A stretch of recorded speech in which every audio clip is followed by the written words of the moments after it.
Now, you are, of course, a strict constitutionalist. No one would doubt that.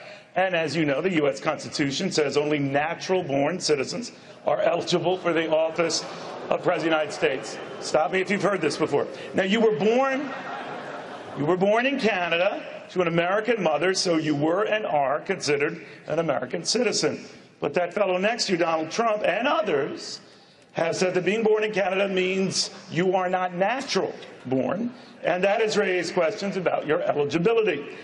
Do you want to try to close this topic once and for all tonight? Well, Neil, I'm glad we are focusing on the important topics of the evening.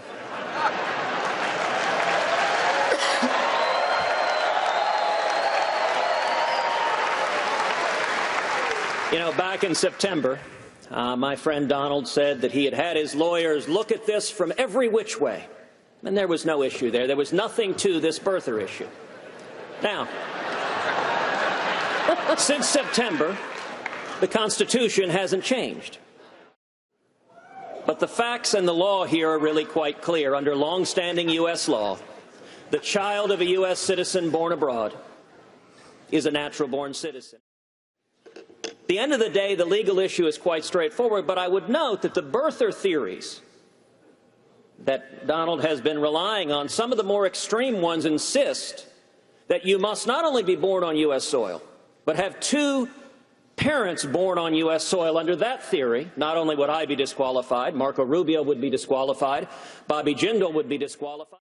The fact is there's a big overhang. There's a big question mark on your head.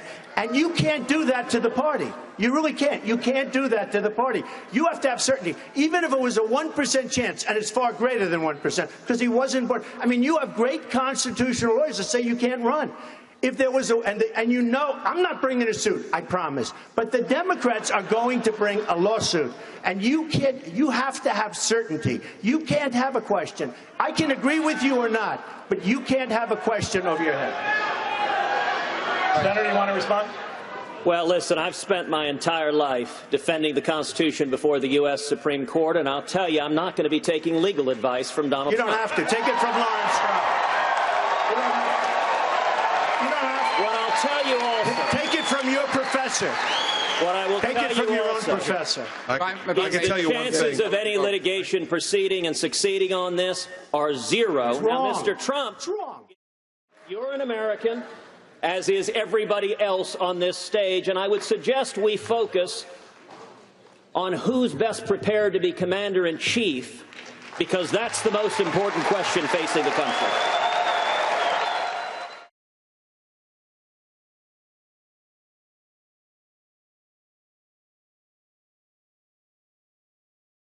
We are federales, you know, the mountain police. If you're the police, where are your badges? Badges? We ain't got no badges. We don't need no badges. I don't have to show you any stinking badges.